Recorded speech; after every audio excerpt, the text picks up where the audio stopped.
పిల్లలకు చిన్న వయసులో ఎన్నో ఆసక్తులు ఉంటాయి. ఎప్పుడు ఏదో నేర్చుకోవాలని తాపత్రయం ఉంటుంది. అనూహ్యంగా పెద్దవాళ్లు పిల్లలు ఆసక్తిని మొగ్గలోనే తుంచేస్తారు. తమ ఇష్టాలను పిల్లలపై రుద్దుతారు.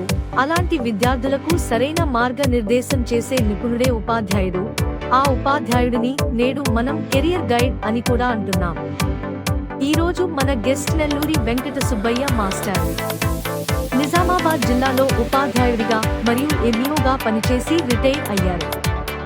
వారితో ఈరోజు విద్యార్థులకు కెరీర్ గైడెన్స్ యొక్క ప్రాముఖ్యత గురించి మాట్లాడదాము. మనం ఒకరోజు ఆనందంగా ఉండాలంటే మంచి భోజనం చేయాలంట. 2 రోజులు బాగా హాయిగా ఉండాలంటే 4 రోజులు తప్పిరి తిరిగి రావాలంట. నెల రోజులు ఆనందంగా ఉండాలంటే పెళ్లి చేసుకోవాలంట. జీవితాంతం ఆనందంగా ఉండాలంటే తను చేసే వర్క్ను ప్రేమించాలంట. ఈ లైఫ్లో మీకు ఇష్టమైన గురువు నాసర్ రెడ్డి సార్ అని గురువు ఉన్నాడండి. ఏం పేరు? నాసర్ రెడ్డి, నాసర్ రెడ్డి సార్. నాసర్ రెడ్డి సార్. ఆయన చాలా ఇష్టమైన గురువు. ఇక్కడ ఏ ఊర్లో? Gajjalakonda high school. గజ్జలకొండ అంటే అది మార్కాపురం దగ్గర. ఏం చెప్పారు మీకు ఈయన? ఆయన 2nd గ్రేడ్ టీచరు, సైన్స్ చెప్పేవాడు. చాలా బాగా చెప్పేవాడు, మంచివాడు. నన్ను ఆటలాడిచ్చేవాడు. నేను స్పోర్ట్స్ మెన్. నన్ను కోయలకుంట్లకు స్పోర్ట్స్, జోనల్ స్పోర్ట్స్, అన్ని స్పోర్ట్స్, డిస్ట్రిక్ట్, స్టేట్ స్పోర్ట్స్ తిరుపతికి పోయాను నేను. నన్ను అన్ని ఆయనే తీసుకెళ్ళాడు. ఆయన నా మీద చాలా ప్రేమ నాకు. ఆయన మీరు మర్చిపోలేని ఒక విద్యార్థి రవీందర్ ఉన్నాడు ఇక్కడే. ఎక్కడ? బోధన కాదండి, కల్వకుర్తి.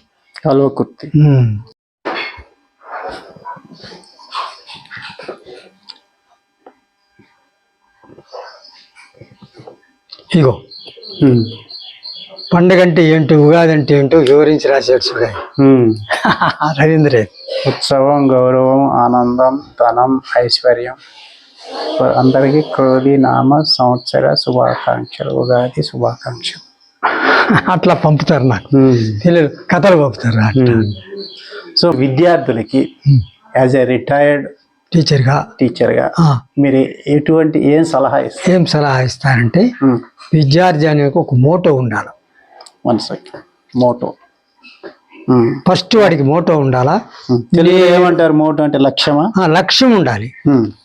నేను చదవాలి, కంపల్సరిగా చదవాలి. ఎవరితో సంబంధం లేదు, నాకు స్నేహితులతో సంబంధం లేదు, బంధువులతో సంబంధం లేదు, మిత్రులతో సంబంధం లేదు. నేను చదివి IPS IAS కావాలి అనేటువంటి ఒక భావన ఉండాలి వాడికి. ఫస్ట్ లక్ష్యం ఉండాలి, ఎన్విరాన్మెంటల్ ప్రభావం ఉండాలి, తల్లిదండ్రుల ప్రోత్సాహం ఉండాలి. వాడికి అన్నిటికంటే ముఖ్యం, నేను IAS IPS కావాలా, ఈ ప్రపంచం నాకు సంబంధం లేదు, మా నాయనులతో సంబంధం లేదు, మా అమ్మలతో సంబంధం లేదు, నేను కావాలి. ఆ తర్వాత వాడికి హై గోల్స్ ఉండాలి. IAS IPS అంటే గోల్ హై ఉండాలి. అది కావాలి అంటే వాడు కొంచెం అవగాహన కూడా ఉండాలి. ఇట్లా అందరు అయ్యారు, నేనెందుకు కాకూడదు. మోటివేషన్ ఉండాలి లోపల. మోటివేషన్ అనేటువంటిది వాడి చుట్టుపక్కల చూస్తే వస్తుంది. ఇట్లాంటి విలేజ్లలో రాదు, ఈ విలేజ్లో చదివితే రాదు. ఒక విలేజ్ ఉందండి, ఎక్కడో విలేజ్, ఆ ఊర్లో ఉన్న వాళ్ళంతా IAS లేనంట. యూపీలో ఎక్కడో ఉంది ఒక విలేజ్, అందరూ ఇంటికి ఒక IAS అంటారు. సో దీన్ని బట్టి ఒక మాట చెప్పొచ్చా మనం? మన లక్ష్యం ఏముందో ఆ లక్ష్యానికి సంబంధించిన వ్యక్తులతో మనం స్నేహం చేయాలి. లేదా ఆ లక్ష్యానికి సంబంధించినటువంటి పూర్వ బ్యాక్గ్రౌండ్ ఉన్న వ్యక్తుల చరిత్రలు చదవాలి. అవును, వ్యక్తి దొరక్కపోతే చరిత్రలు చదవాలి. మన ఎన్విరాన్మెంట్ మనమే ఫిక్స్ చేసుకోవాలి. అవును, జస్ట్ JD లక్ష్మీనారాయణ. అవును, మనకున్న వాళ్ళలో ఆయనకు నేను బెస్ట్ ఎగ్జాంపుల్ గా చెప్తాను. మీ దగ్గర ఒక విద్యార్థి వచ్చాడు, ఆయన 10th అయిపోయింది అనుకున్నాం. సార్ నన్ను ఏం చేయమంటారు, నేను ఏ కెరీర్ టేకప్ చేయాలి అంటే మీ సలహా ఏంటి? వచ్చినటువంటి వ్యక్తి వాడి సబ్జెక్ట్ అడుగుతాను ఫస్ట్. రైట్, నువ్వు MPC చదివావా, BPC చదివావా, ఆర్ట్స్ చదివావా, అది ఫస్ట్ అడుగుతాను. ఓకే, తర్వాత వాడికి ఇంటెలిజెన్స్ ఎంత ఉందో చూస్తాను. ఇంటెలిజెన్స్ ఎంత ఉంది, IQ ఐక్యూను లేకుండా వాడిని నువ్వు ఐఏఎస్ కమ్మంటే కాలేడు, అవును. ఐక్యూ లేకుండా వాడిని ఎంబీబీఎస్ కాలేడు. వాడిని ఐక్యూ ఎంత ఉందో ఓకే నిశ్చితంగా పరిశీలిస్తాను. ఓకే ఐక్యూని పరిశీలించిన తర్వాత మనం చేస్తాను, వాడు ఐక్యూ దేనికి సూటబుట్ అయితే అది చెప్తాను. First graduation, next engineering, okay తర్వాత లేదు సార్ నేను తొందరగా జాబ్లో కావాలంటే నువ్వేం చేయాలంటే హోటల్ క్యారియర్ చెయ్యి, హోటల్ మేనేజ్మెంట్, ఓకే తొందరగా జాబ్ కావాలంటే ఓకే హోమ్ నర్సింగ్, అవును డిఫరెంట్ కోర్సులు ఉంటాయి, అవును సెల్ఫ్ ఎంప్లాయ్మెంట్ కోర్సు. అవును ఈ కోర్సులలో జాయిన్ అయ్యి ముందుకు పోవాలి. అవును.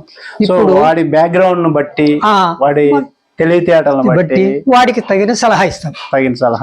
ఈ మధ్య ఒక కేసు వచ్చింది నాకు. నా ఇల్లు కట్టాడు ఒక అతను, మా ఊరి దగ్గర ఆంజనేయులు అని.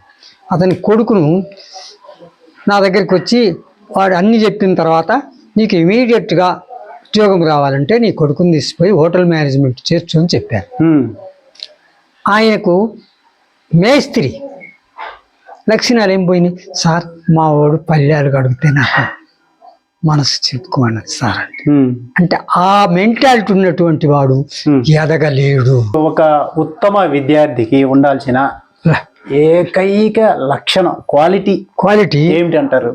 ఫస్ట్ క్వాలిటీ వాడికి లక్ష్యం నుండి ఒకే దృష్టి ఉండడం, ఏకాగ్రత, ఒకే దృష్టి, తన లక్ష్యం మీదనే ఏకాగ్రత ఉండాలి. లక్ష్యం మీదనే దృష్టి పెట్టినటువంటి వాడు ఉత్తమ విద్యార్థి.